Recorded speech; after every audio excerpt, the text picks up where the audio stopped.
I'm Chi Hui. I'm Associate Professor from the Department of Medical Microbiology and Parasitology, Faculty of Medicine and Health Sciences, University Putra, Malaysia. So today I'm going to share the title about the coronavirus and COVID-19.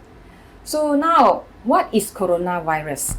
Coronavirus is actually broadly distributed in human and other mammals, for example, pig, rodent, cat, dog, bovine, bat, birds, and chicken. In human, coronavirus actually causing respiratory diseases. However, in other mammals, they can cause respiratory as well as gastrointestinal diseases. The human coronavirus actually they are causing mild respiratory disease. For example, human coronavirus 229E, OC43, NL63, and HKU1.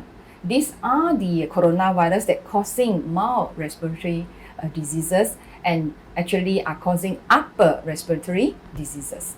However, there are some other coronavirus causing lower respiratory tract infections, for example, HKU1, SARS coronavirus, MERS coronavirus, as well as COVID-19.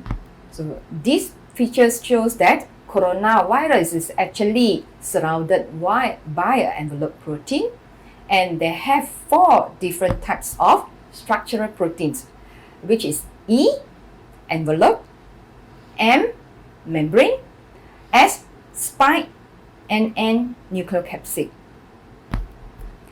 S proteins is responsible for binding to the receptor on the host cells. So how the bindings occur? Now you look at this picture, it shows a key and a lock. So what is this key?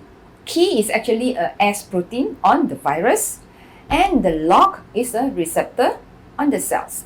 So the key need to fit well to the receptor. Then only the virus can enter the cells and start their replications. So now we look at the virus which is associated with pneumonia in Wuhan, China. The virus has been named COVID-19 on 12 February 2020, and the virus was first isolated using a human airway epithelial cells. So once you're able to isolate the virus, we will have the virus to study the genome. So this is how the virus look like under the TEM, and the genomes has been sequenced and have been deposited in the gene bank with the accession number as listed in this slide. So scientists all over the world can access to this sequence, and then they will start to design a primer for a diagnostic so that they can detect this coronavirus or COVID-19 in a suspected patients. COVID-19 actually, once they have nine sequence and then 9 human isolate sequence, they have found out that this COVID-19 has 88% sequence homology or sequence similarity with 2 bats coronavirus. And they also find out that this COVID-19 has 79% sequence similarity with SARS coronavirus. However, when they make comparison with MERS coronavirus, they only show 50% sequence similarity. So from this, the scientists draw a conclusion saying that this COVID-19 has some relationship with the bats coronavirus. However, due to the 88% sequence similarity, scientists also suspected that there could be an intermediate host, which is until now, we are still looking for it. So why bats? Bats actually has been a natural reservoir for many types of coronavirus. And scientists have found out that bats actually carry close to 200 types of viruses. Why is this? Bats have carried out so many viruses, but they are still healthy living. So this one we have to really further study on this bats behavior. So COVID-19, based on the genome sequence, it has been grouped under beta coronavirus. So they group together with SARS and MERS coronavirus. The S protein most probably binds to the ACE2, we call angiotensin converting enzyme 2, on the host cells. So this ACE2 we call as a receptor for the coronavirus. So coronaviruses actually binds to different types of receptor. If you remember, I talked about key and the lock. So this coronavirus is actually, it could be put it as a master key, holding a master key. So they can open different types of lock. So coronavirus, they bind to receptor, for example, CD13 and acetyl-9-O-acetylnuraminic acid and deep peptidyl peptidase 4. So to name a few. ACE2 has been studied in many mammals to elucidate the interspecies transmissions, because a lot of coronavirus have been found in the animal, but only very few coronavirus, like for example currently is 3 to 4, found it to be zoonotic, meaning that they can be transmitted from animal to human. So in this case, the cells in the animals and the cells in the human, they have to share a certain similarity in terms of the receptor, so that the virus actually can enter to the cells, human cells, and start the replications. So this is a list of all the mammals, part of the mammals in the world. So we have to study all the ACE2 in this mammal, so that we can understand what will be the possible intermediate hosts for this COVID-19. Because until now, there are still no conclusive identifications on the possible intermediate hosts. This is the overview of the coronavirus replication. Why we want to understand the coronavirus replications? It is very important because each replication step can be a potential target for a drug development. For example, this virus, the spike protein, will bind onto the receptor ACE2, so we can find a drug which is able to block the virus spike protein to bind to the receptor ACE2.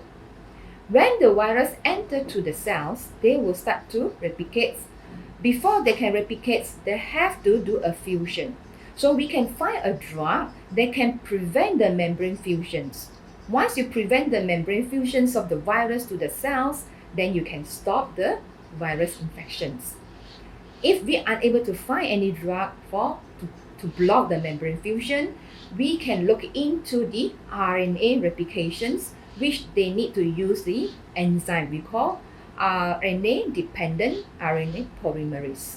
So this enzyme, we can find any drug that can block this synthesis of this enzyme and cause the virus unable to be replicates. At the same time, at assembly site, we also can find any potential drug that can block the assembly of the virus protein to become a mature virus. So currently, what have been done in the other country to tackle or to combat with the coronavirus or COVID-19 is, first, they have found out that remdesivir, which is a nucleotide analog on the RDRP. RDRP means the RNA-dependent RNA polymerase, which have been used actually to treat Ebola virus. But they have found that it's not so effective in terms of killing the Ebola virus, but they have found some promising outcome when they use this drug to treat the patients. Second, it will be the protease inhibitors, which has been used to treat HIV patients, lopinavir and ritonavir. And then they also found out that they have some positive outcome when they use this drug to treat the patients. The third one is a RDRP inhibitor, favipiravir, which has been used as in the clinical trial, and they have found quite promising result.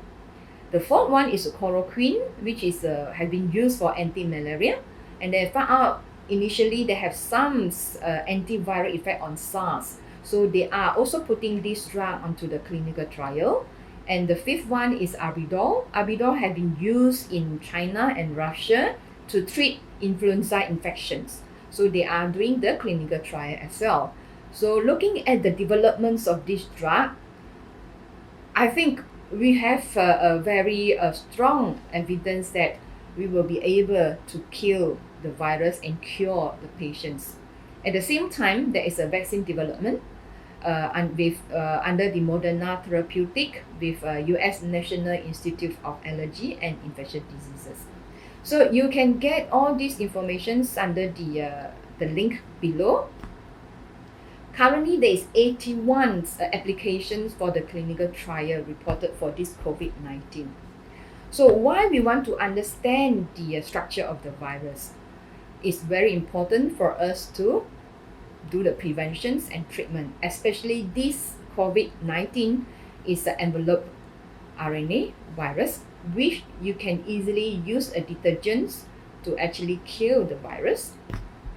Second, why we want to understand the genome of the virus is actually for us to do a diagnostic, to do a molecular diagnostic to detect the presence of the RNA genome in the infected patients or in the samples.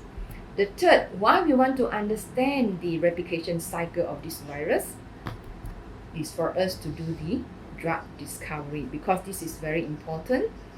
When we understand the whole process of how the virus infects, replicates, and exits from the infected cells, it will give us a clue how we go about to do the drug discovery. With this, I would like to say thank you to everyone.